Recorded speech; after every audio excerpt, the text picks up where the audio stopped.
We spoke some more over the weekend and just came to the decision that staying with both of them is the best course of action for us right now. I think in Brian's case, he was the coach of the year 2 years ago.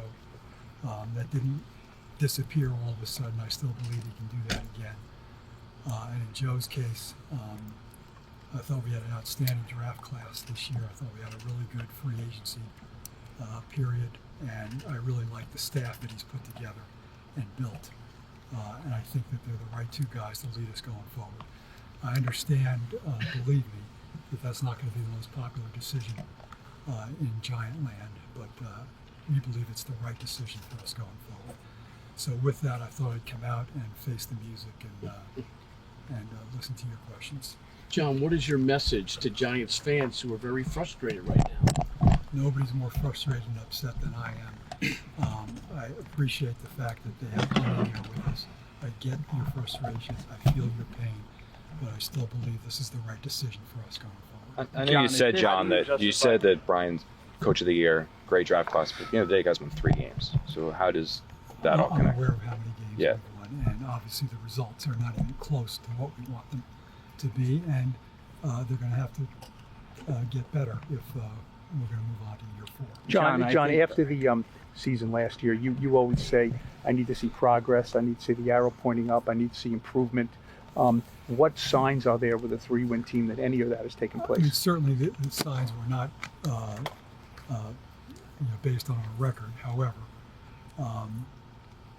in Joe's case, I think the draft class that we had was really productive. I think all 6 of those guys are going to help us a great deal. I thought the free agency brought in, including Brian Burns, were really a big plus. And I think the staff that he's assembled around him and the process that we go through now, the information that we have in making personnel decisions is better than I've ever seen it before. And in Brian Daboll's case, listen, I'm at practice all the time. I go to the team meetings. I watch the players. I watch how they react. I still think he's the right guy to lead us. If I'm sitting here a year from now, you're asking me these questions, I'll take the heat.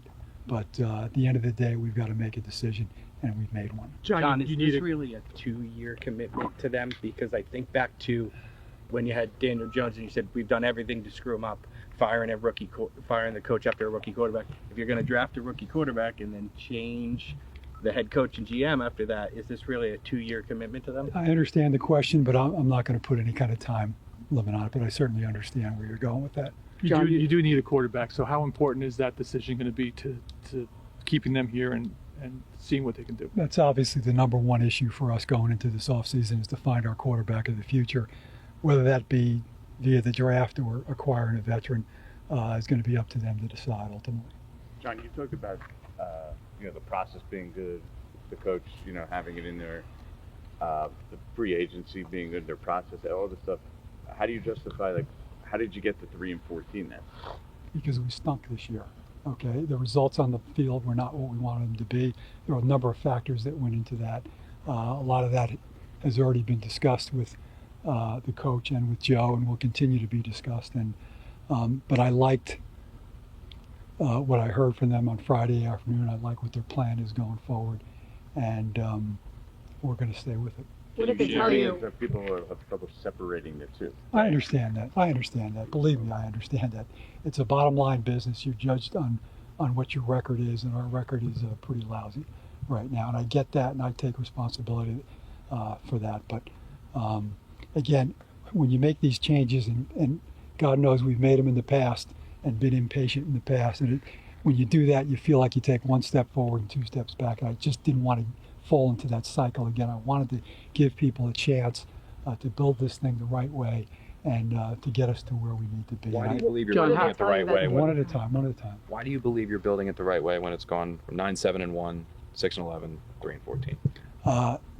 I certainly can't justify it based on the records, but again, based on my observation of how they work together, of how the players respond to them, and how Joe is going about building the roster going forward, it's my instinct and my strong belief that we are going to go in the right direction. It's hard for me to say we're going in the right direction right now because we've been going backwards, and nobody feels that any more than I do. Okay, I hate having to go through this process. I hate having to answer these questions, but at the end of the day, you got to take a calm, rational look at things, and we did that, and this is the decision that we came up with. What did they share with you Friday that gives you the confidence? I'm not going to go into all the details. But fans are going to want to hear something. I understand that. Obviously, the quarterback is the big issue, and maybe he makes some other changes in the way he operates going forward. I've talked to him about, do you really believe that it's in our best interest for you to continue calling the plays?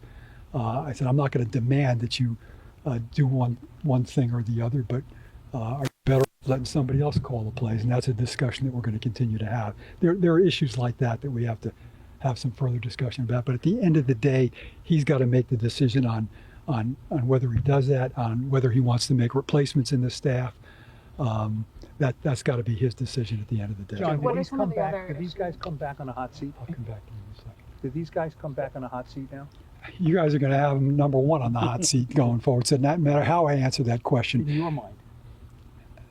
we're going to have to see. I'm going to have to be in a better mood this time next year than I am right now. John, was Beyond the the- money remaining? I'm sorry. Go ahead. You were next. beyond quarterback and play calling? What are some of those other issues that you see moving forward? I mean, quite frankly, I didn't think our defense played very well this year at all.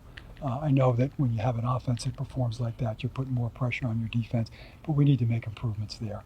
I'm tired of watching teams go up and down the field on us. So I think that has to be addressed. I think, we need some more depth in the offensive line. But number one thing certainly is the quarterback. John, what John, gives you how long- confidence this how- roster is better than it was 3 years ago when these two took over this team? I'm not sure I am all that confident that it's that much better. I think, though, with the draft class that we just had, again, it's very unusual. You have 6 draftees, all of whom you think are going to help us going forward. I thought that was a huge step. And the free agents that we picked up between, Runyon and bringing Brian Burns in here, I think those are really going to help us going forward. I think once you solve the quarterback issue, I think a lot of these other things will improve as well. I guess when a fan sees that, hears that though, that you're not confident the roster is better 3 years after Well, they've been in charge. I mean, How can I say that it's better if we win 3 games? We need to win more games for us to be able to prove that point. But there's just a better feeling in the building now that we've got the right pieces in place. We have a lot of holes to fill, and that's what this offseason is going to be about. How long will it take to improve the product, John? It better not take too long, Bruce, because I've just about run out of patience. John, two That'd more be a good questions. soundbite for you tonight. Huh? John, is the money remaining on their contracts a factor? There was a report Absolutely that you not. had a problem with. Absolutely not. Absolutely not. That's never been a factor in any coaching decision that we've ever made here. John, you John, talk about at how the important end- the quarterback position is. You had the number 1 pick 2 weeks ago, and then you win the Colts game, and then it seemed like you didn't go all out yesterday. Like, why not have just tanked if you knew they were coming back? If I had thought that we were tanking either one of those games, I would have fired everybody. We are never going to do that in this organization as long as I'm standing on this side of the grass. John, you've said planes, that- John, you did you said have, that. we didn't get to talk to you after the planes. How much did that bother you? And Listen, I didn't need planes flying over me to tell me how upset the fans are. I hear from them every day. So that really did not have much of an effect. I get how upset they are. I try to respond to them.